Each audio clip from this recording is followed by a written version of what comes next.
사랑하는 우리 후배 목사님들,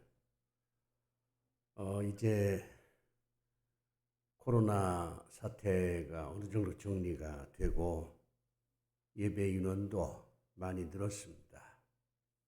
아마 새해쯤 되면 모든 게 다 풀리지 않겠나. 이제 함께 사는 거죠. 교회가 이런 때에 더욱 믿음 안에서 굳건히 서서 교인들을 잘 섬겨야 될 것입니다. 인문학적 설교가 어떤 설교냐 하는 것을 지금 제가 보여드리고 있습니다. 오늘은 이 인문학적 설교는 범위가 넓게 잡을 수도 있고 아주 좁게 잡을 수도 있다 하는 것을 보여드리려고 합니다.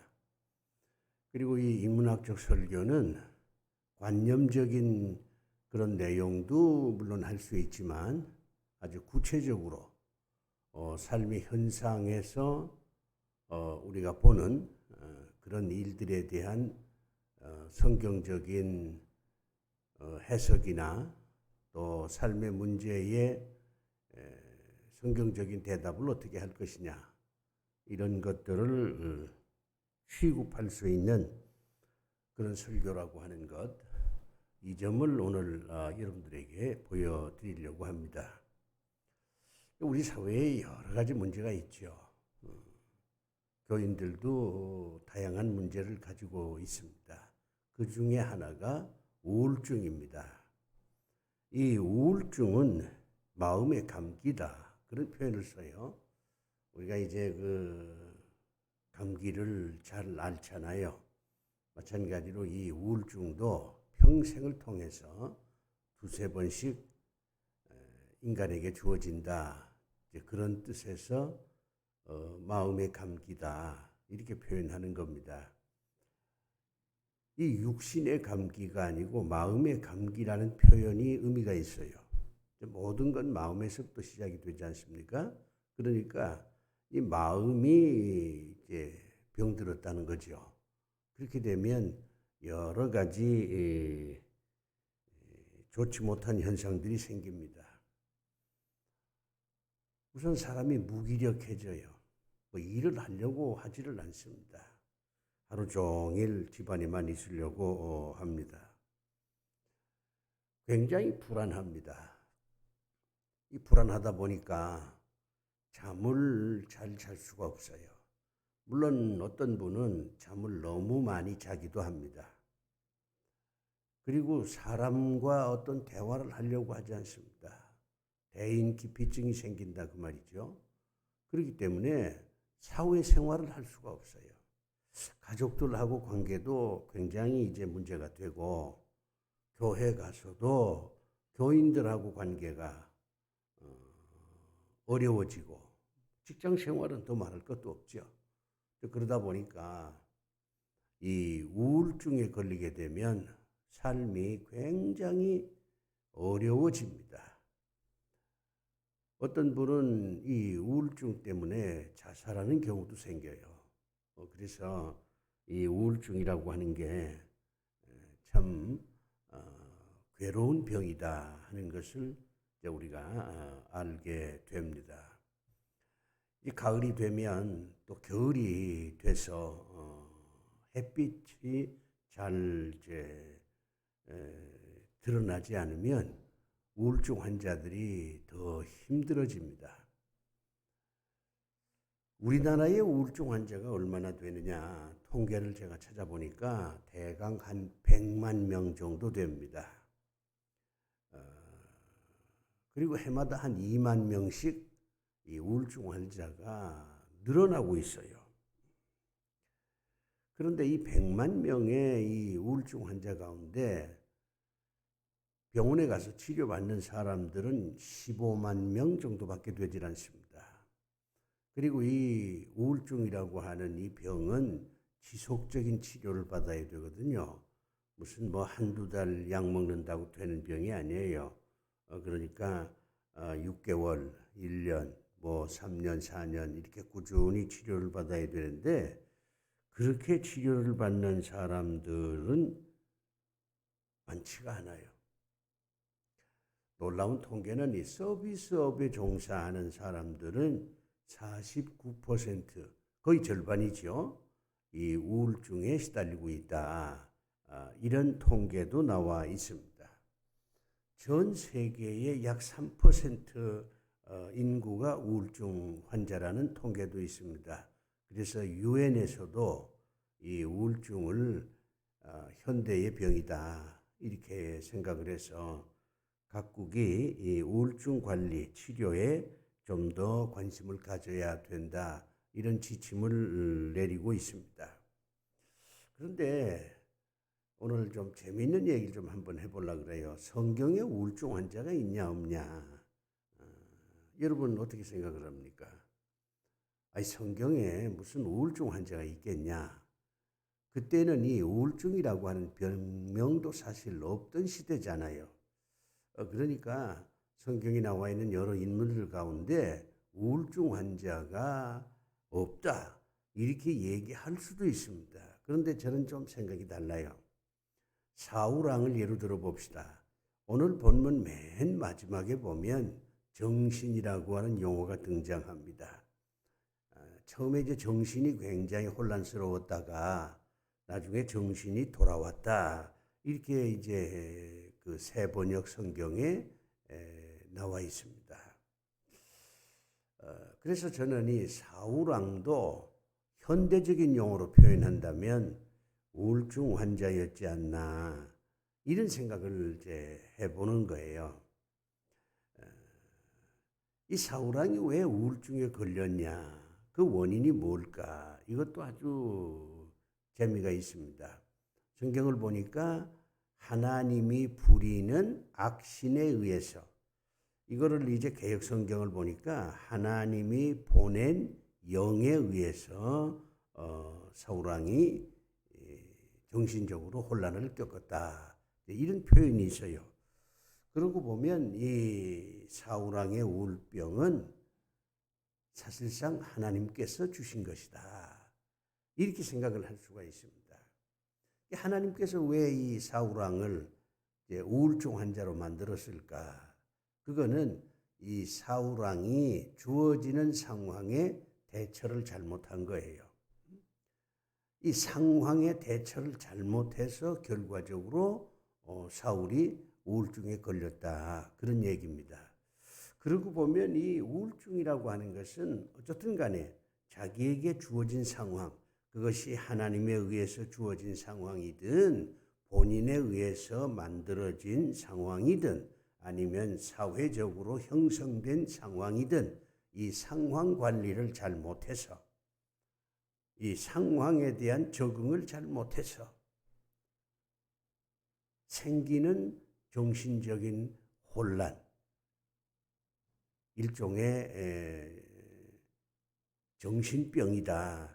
이렇게 얘기를 할 수가 있습니다. 우리가 이제 우울증에서 벗어나려면 근본적으로 주어지는 상황 관리를 잘해야 됩니다. 그 상황 관리를 지혜롭게 잘하면 우리가 우울증에서 벗어날 수도 있고 아예 우울증에 걸리지 않을 수도 있지만 이 상황 관리를 잘못하면 심지어 목회자들도 뭐 교인을 말할 것도 없이 일반 사람도 이 우울증에 걸리게 되는 것입니다. 자, 그러면 오늘 이 본문 말씀을 중심으로 앞쪽과 뒤쪽을 살펴보면 이 사울왕이 우울증에 걸리게 된 상황이 나와 있습니다. 이 상황에 대해서 이제 사울왕이 대처를 관리를 잘못해서 우울증에 걸렸다는 이제 얘기죠. 첫 번째 상황은 뭐냐면은 아말렉과의 전쟁에서 하나님께서는 아각이라고 하는 아말렉 왕과 그리고 그 나라의 모든 짐승 다 죽이라고 명령을 합니다. 전쟁에 승리하고 난 다음에 이 사울왕은 아말렉 왕 아각을 죽이지 않습니다. 하나님께서 죽이라고 했는데 죽이질 않아요. 불순종한 거죠. 그리고 여러 짐승들도 다 죽이라고 그랬는데 그 가운데 아주 값이 나가는 아주 살찐 소나 양이나 염소 이런 것은 죽이질 않아요. 그건 자기가 가지려고 했을지도 모르지요. 하나님의 말씀에 불순종합니다. 그래서 사무엘 선지자가 등장을 해요. 이 사무엘 선지자가 아각을 죽이지도 않고 하나님 말씀에 불순종해서 모든 짐승도 죽이라고 했는데 죽이지 않은 이 사울 왕을 질책을 합니다. 야단을 친다는 거죠.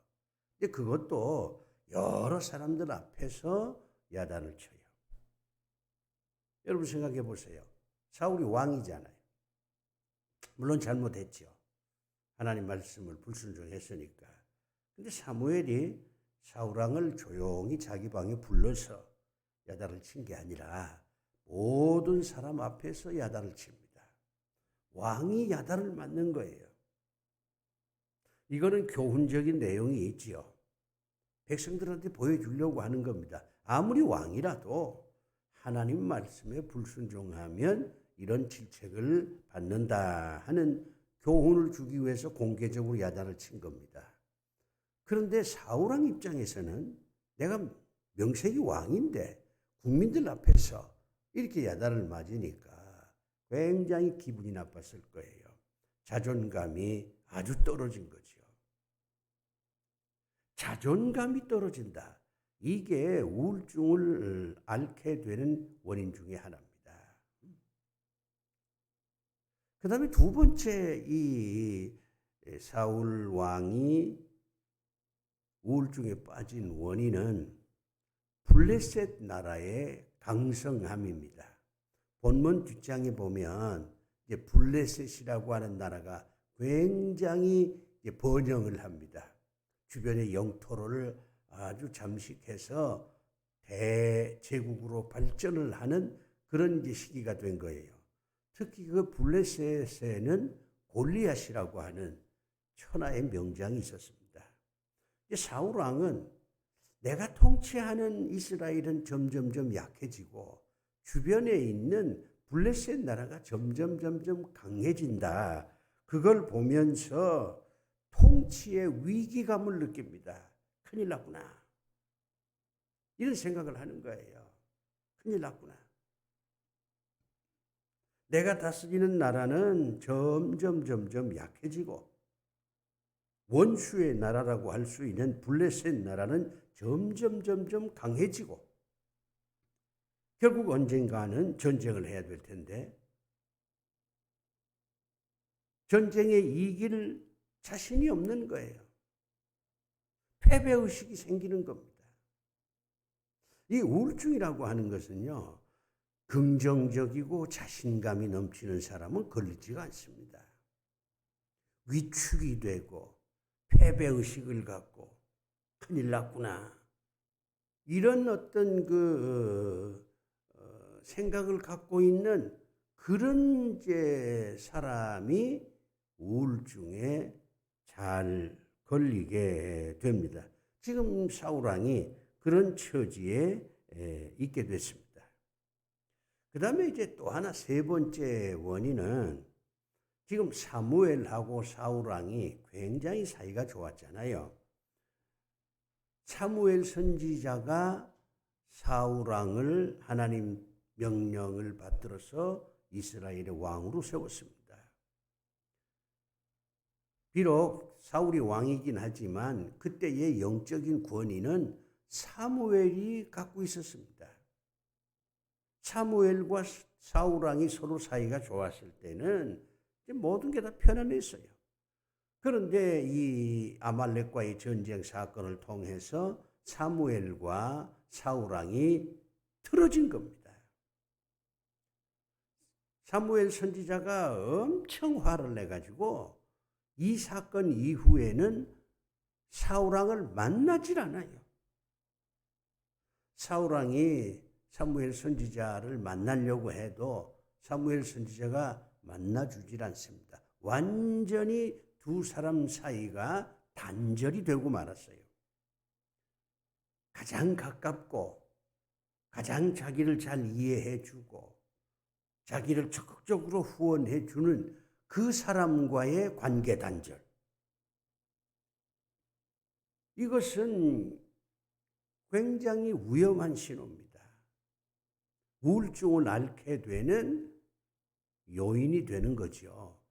게다가 이 사무엘 선지자가 사울왕을 지책할 때 뭐라고 얘기합니까? 하나님이 너를 버렸다는 거예요. 사울왕 보고. 그러면서 하나님께서 너 대신 다른 사람을 세운다는 겁니다.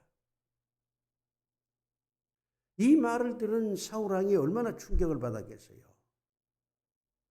이제 내가 왕이지만 사무엘 선지자가 나 말고 다른 사람을 왕으로 세운다는 겁니다. 얼마나 불안하고 초조하겠습니까? 사무엘이 예언을 듣자 이 사울왕이요 잠을 못 자요. 내 시대가 끝났구나. 이제 강력한 어떤 라이벌이 생기겠구나.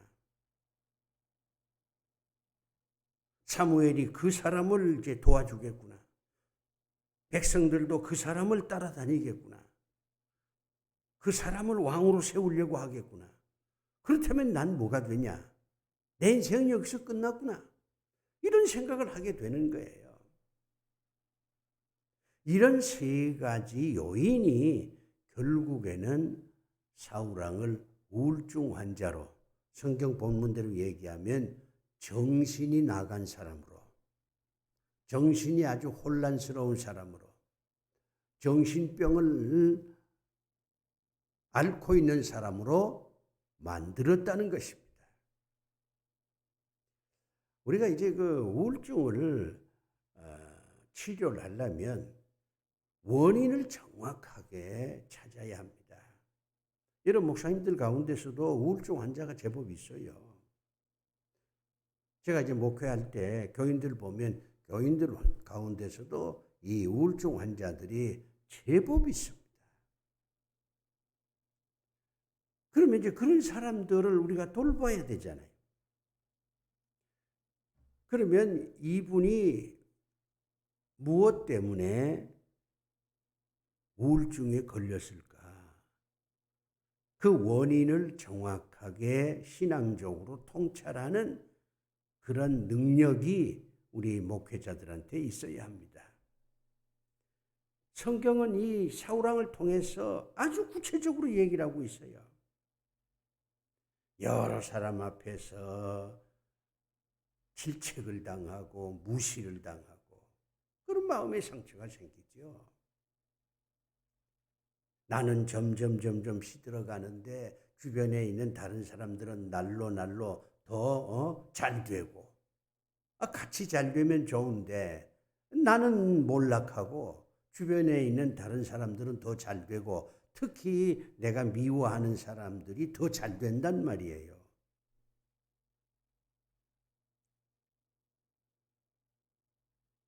그리고 나하고 가장 가까웠던 사람, 그게 남편일 수도 있고 자식일 수도 있고 친구일 수도 있고 교인일 수도 있고 이런 사람들과 갈등을 겪고 단절이 돼버리면 결국 그 사람은 우울증 환자가 될 수밖에 없습니다. 그러니까 우리 주변에 이렇게 우울증 환자가 많아지는 거예요. 그런데 하나님께서는 이 성경 말씀을 통해서 이 사울 왕의 우울증을 또 아주 깨끗하게 치료를 해줍니다. 이게 중요해요. 제가 이제 인문학적 설교를 이제 예시하면서 인문학적 설교라는 게 관념적인 설교만 해서는 안 된다. 현실에서 교인들이 가지고 있는 여러 가지 문제를 하나님의 말씀으로 해결해 주어서 교인들로 하여금 그 말씀을 듣고 내가 저렇게 하면 저 말씀대로 하면 내 문제가 해결되겠구나 이런 자신감을 갖도록 설교를 해야 교인들이 설교를 들으려고 하지요. 우리가 이제 흔히 은혜 받았다는 얘기를 많이 하잖아요. 은혜 받았다는 얘기는 저는 세 가지로 생각을 해요. 하나는 감동을 받았다. 예, 뭐 하나님의 말씀을 들을 때 감동받잖아요. 그것도 은혜 받았다고 얘기할 수 있죠. 두 번째는 깨달았다는 거예요. 지금까지 난 몰랐는데 하나님의 말씀을 듣고 아 그렇구나 깨달았다. 그게 은혜 받았다는 얘기예요. 그러나 더 중요한 게 있습니다. 은혜 받았다는 것의 가장 마지막 단계는 내 삶이 변했다는 겁니다. 내 문제가 해결됐다는 거예요. 내 행동이 바꾸어졌다는 겁니다. 내 인생의 목표가 수정됐다는 거예요.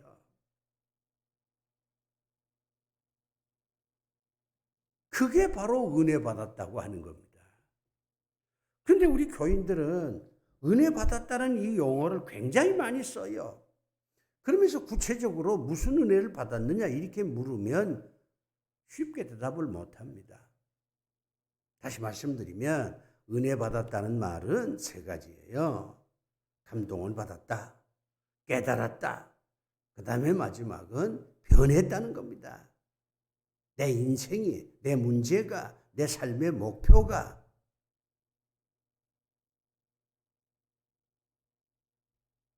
지금 사울 왕이 결국 우울증에 걸렸잖아요. 정신 나간 사람이 됐어요. 정신이 아주 혼미한 상태가 됐어요. 그래서 불안하고 잠도 제대로 못 자고 사람들 만나려고도 안 하고 왕으로서 여러 가지 업무가 많을 텐데 그 업무를 보려고도 하지 않고 아주 문제가 크게 터졌어요.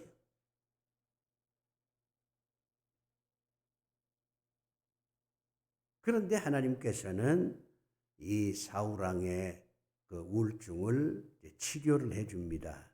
하나님의 방법이 어떤 거냐? 이거를 이제 여러 목사님들이 좀 들으셔서 말씀을 통해서 배우셔서 교인들 우울증 치료하는데 이 원칙을 잘 활용하시면 되겠습니다. 첫 번째는요, 심리 치료입니다. 오늘 본문에 보면 수금이라고 하는 악기가 등장합니다. 지금 사울왕이 우울증 때문에 굉장히 지금 어려운 처지에 있는데 주변 사람들이 뭐라고 얘기하냐면 수금, 이건 악기입니다. 이스라엘의 현악기인데 이 수금을 트는, 수금을 잘 연주하는 사람을 불러서 음악을 들으십시오. 음악을 들으면 마음이 편안해집니다. 마음이 편안해진다는 거, 이게 우울증 치료의 첫 단계예요. 마음이 편안해져야 일단 이 병에서 탈출할 수가 있어요. 그래서 수금이라고 하는 악기가 나오는데 더 중요한 것은 이스라엘 사람들은 이 수금을 틀 때는 딱 두 가지 경우만 이 수금을 틀었습니다. 우리가 이제 기타를 친다 할 때 기타는 아무 때나 치잖아요. 뭐 유행가 할 때도 기타 치고 클래식 할 때도 기타 치고 뭐 신이 나도 기타 치고 우울할 때도 기타 치고 지 마음대로 자기 느끼는 대로 하고 싶은 대로 기타를 치는데 수금이라고 하는 이 이스라엘의 현악기는 딱 두 가지 경우만 연주를 합니다. 하나는 기쁠 때만 연주를 해요. 슬플 때는 연주를 안 합니다. 기쁠 때 이 악기를 연주하는 거예요.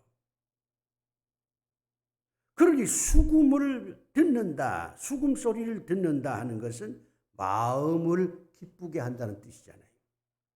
기쁠 때만 트는 악기니까. 또 하나는 이 수금은 하나님을 찬양할 때만 사용합니다. 하나님을 찬양할 때만 이 현악기를 연주하는 거예요. 그러니 사울왕이 음악을 들었다, 수금을 들었다, 수금 소리를 들었다 하는 것은 마음을 기쁘게 하고 그 다음에 여호와 하나님을 찬양하는 마음을 갖게 만들었다고 하는 것입니다.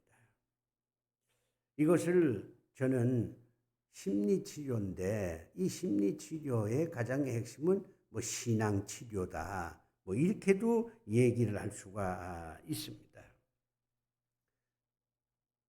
우울증 환자를 기쁘게 해주고 마음을 편안하게 해주고 믿음을 키워서 하나님을 찬양하게 만들고 이것이 우울증 치료의 첫 단계입니다. 그 다음에 두 번째 보면요. 이 사울왕이 지금 이 정신이 나가가지고 우리식으로 표현하면 이제 우울증에 걸려가지고 아무것도 안 해요. 그런데 신하들이 답답하잖아요. 왕이 할 일이 얼마나 많습니까? 그런데 이 우울증 때문에 아무것도 안 해. 그러니까 이제 신하들이 굉장히 걱정을 합니다. 걱정을 해서 왕한테 찾아와가지고 진언을 해요. 이렇게 해보십시오 하고 진언을 합니다. 그게 뭐냐면 수금이라고 하는 악기를 잘 연주하는 사람을 불러서 그 사람이 수금을 자주 연주하게 하면 이제 왕은 마음이 편안해질 겁니다. 이렇게 이제 진언을 하거든요. 이때 놀라운 게 하나 있어요. 왕이요, 사울 왕이 그런 신하들의 조언을 거절하지 않고 받아들여요. 그래? 그거 좋은 방법이구나. 그 수금을 잘 연주하는 사람을 그러면 찾아오라. 내가 너희들 그 진언대로 내가 음악 치료를 받겠다. 왕이 그걸 받아들여요. 근데 이제 우울증에 걸린 사람은요, 다른 사람 얘기를 별로 들으려고 하질 않습니다.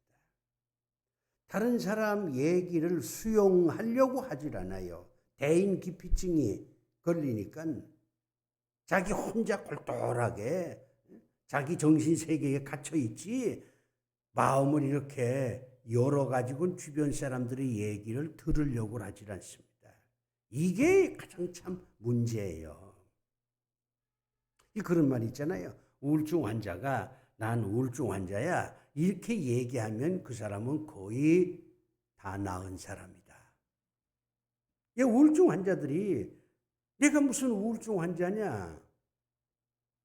난 그런 몹쓸 병에 걸리질 않아. 이렇게 부정하고 주변 사람들이 뭐라고 얘기하면 그걸 받아들이질 않아요. 날 놀리는 것이다. 날 무시하는 것이다. 이렇게만 아주 부정적으로 곡해해서 받아들이거든요. 근데 사울왕은 그렇지 않았어요. 신하들이 와서 수금을 잘 연주하는 사람을 불러다가 음악을 자주 들으십시오. 그러면 마음이 편안해지고 안정이 되고 뭐 이렇게 진언을 하는 겁니다. 우울증의 두 번째 치료 방법은 주변 사람들의 말을 잘 듣는 겁니다. 뭐 여러분 다 알다시피 이 우울증은요, 이제 정신과에 가서 치료를 받으면 거의 90%가 낫습니다. 요즘은 뭐 약들이 좋아가지고요, 관리만 잘하면 평생 어려운 일 겪지 않고 살 수 있어요. 근데 병원에 가려고 안 해. 주변 사람들이 병원에 가보세요. 병원에 가보세요. 해도 난 안 간다고. 주변 사람들 말을 듣질 않아. 그러니까 그 고통스러운 질병에서 벗어나지를 못하는 겁니다. 그런 면에서 사울왕은 아주 지혜로운 사람이었다. 주변의 신하들이 얘기하는 것을 거부하지 않고 받아들였다.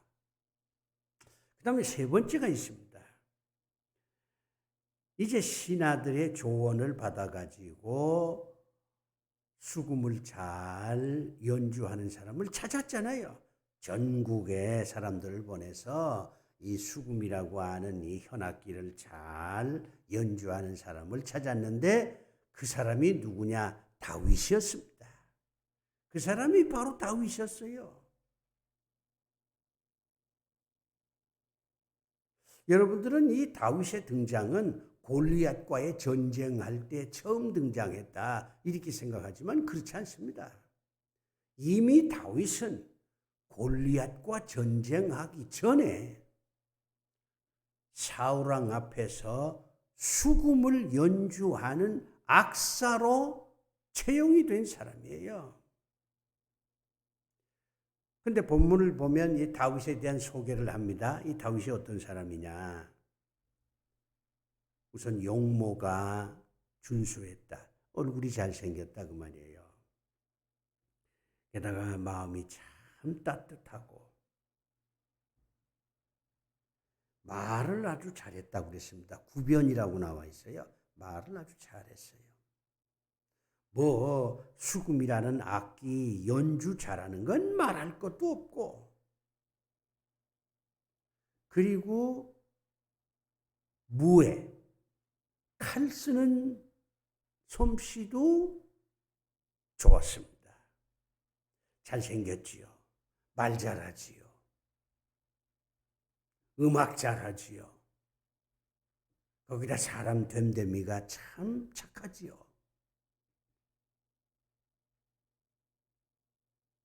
무에도 잘하지요. 거의 완벽한 사람이에요.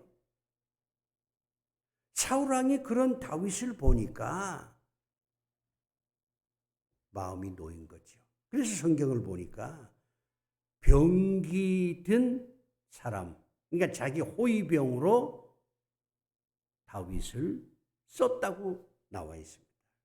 이제 다윗은 단순히 악기를 연주하는 사람이 아니라 칼을 차고 왕의 신변을 보호하는, 요즘식으로 표현하면 대통령 경호실장 같은 그런 직책을 맡았단 말이에요. 사무엘이라고 하는 사람과 단절이 돼서 그것 때문에 불안하고 초조하고 정신적으로 고통을 당했던 이 사울에게 다윗이라고 하는 또 다른 걸출한 인물이 나타나서 대화도 하고 연주도 해주고 자기를 지켜주기도 하고, 그러니까 사울왕이 이제 편안해진 겁니다. 결국 오늘 본문 맨 마지막에 보면 정신이 돌아왔다. 우울증을 치료했다. 온전한 사고를 가진 사람이 됐다. 이렇게 성경은 기록을 해놓았습니다. 우울증을 고쳤다는 얘기죠. 우리가 우울증을 고치려면요, 내 주변에 아주 정말 좋은 사람이 있어야 돼요. 나하고 말도 잘 통하고, 나를 이해도 해주고, 나를 지켜도 주고, 나를 기쁘게도 해주고, 그런 사람이 내 옆에 있어야 돼요. 그게 가족이 되든 친구가 되든 목회자가 되든 교인이 되든 그런 사람이 우울증 환자 곁에 있어야, 결국 이 우울증이라고 하는 것은 약에다가 사람이 함께 고쳐야 건강해지는 병이다. 약만 가지고는 안 되고 내 주변에 좋은 사람이 있어야 돼. 사람만 있어서도 안 돼. 약도 먹어야 돼. 현대적인 용어로 얘기하면. 자, 사랑하는 우리 목사님들 가운데도 우울증 환자들이 제법 있습니다. 뭐 당연하죠. 목회 안 되지요. 미래 없지요. 지금까지 나를 잘 후원해 준 교인이 교회를 떠나지요. 철없는 사람들이 비난하지요. 오해받지요. 기도해도 하나님께서 쉽게 응답을 안 해주지요. 자, 이렇게 되면 우리 목사들도 우울증에 걸릴 수밖에 없어요. 뭐 교인들은 더 말할 거 없죠. 우울증 환자들은 점점 늘어날 겁니다. 자, 이때에 오늘 이 성경 말씀을 통해서 이 우울증을 우리는 얼마든지 뛰어넘을 수 있다. 그래서 저는 이제 우리 목사님들한테 이런 제안을 하고 싶어요. 우울증을 과소평가하지 말라. 목사님들이 우울증에 걸렸든 교인이 우울증에 걸렸든 뭐 식구들 가운데 아는 사람 가운데 우울증에 걸렸든 너무 과소평가해서는 안 된다. 이거 제대로 치료 안 하면 정말 사회에서 나고자가 되고 자살 충동까지 생겨서 극단적인 선택을 할 수도 있는 겁니다. 그리고 우리 목사님들이 교인들 가운데서 우울증 환자가 있으면 이 종합적으로 좀 치료를 해 주셔야 됩니다. 권고를 해 주셔야 됩니다. 병원에 가라. 당연히 권고를 해야 되고요. 좋은 친구를 사귀어라. 가족들과 좀 잘 지내라. 뭐 음악도 듣고 영화도 좀 보고 좀 여행도 좀 하고 집안에만 있지 말고 밖에 나가서 사람들도 좀 만나고 교회도 잘 다니고 무엇보다도 찬양을 열심히 하라. 이 수금이라고 하는 이 악기가 여호와를 찬양할 때 사용하는 악기라 그랬잖아요. 찬양을 열심히 간절하게 뜨겁게 하라. 그러면 당신 우울증 얼마든지 고칠 수 있다. 이렇게 좀 이끌어 주시고 우리 모두가 주변에 우울증 환자들이 이제 있는데 너무 우울증 환자들을 적대시하고 멀리하고 마치 무슨 죽을 병에 걸린 사람처럼 이렇게 보지 말고 내 주변에 우울증 환자들이 있으면 저들을 이해하고 삶이 고단해서 그렇잖아요. 상황이 어려워지니까 인간이 다 그렇게 되는 거예요. 나도 그렇게 될 수 있고 우리 모두가 다 그 길로 갈 수도 있는 겁니다. 그러니까 멀리하고 무슨 다 끝난 사람처럼 보지 말고 이해하고 저들을 기쁘게 좀 해주려고 하고 편안하게 해주려고 하고 혹시나 실수하면 그거를 따뜻하게 받아들이고 그래서 우리 주변에 있는 이 우울증에 걸린 분들이 다시 재기하고 다시 건강한 정신을 되찾는데 일릭을 담당하는 그런 역할을 우리 목사님들이나 우리 교인들이 해야 되지 않냐. 그게 사랑 아니겠어요? 이웃을 내 몸처럼 사랑하라. 우리가 사랑해야 할 사람 가운데 우울증 환자도 있다는 거. 그 점을 명심해서 우리 모든 교회가 정말 편안하고 따뜻한 교회가 되어야 이 어려운 시대에 교회가 성장할 수 있지 않겠나 그런 생각을 해보게 됩니다. 기도합시다. 하나님 아버지, 우리가 사는 이 삶의 상황이 날로 어려워져서 정신적으로 고통을 당하고 우울증에 걸리는 그런 사람들이 많이 생겨나고 있습니다. 하오나 하나님께서 사울왕을 통하여 이 우울한 마음을 치유하는 가장 좋은 방법을 저희들에게 가르쳐 주셨으니 이 우울증을 두려워하지 말고 하나님의 방법으로 이 어려운 병을 극복해서 항상 감사하며 기뻐하며 여호와를 찬양하고 기도하는 삶을 통하여 우리에게 주어지는 이 곤고한 상황 속에서 의연히 다시 일어설 수 있는 우리 여러 목사님들, 교인들 될 수 있도록 축복해 주시옵소서. 예수 그리스도 이름으로 기도드리옵나이다. 아멘.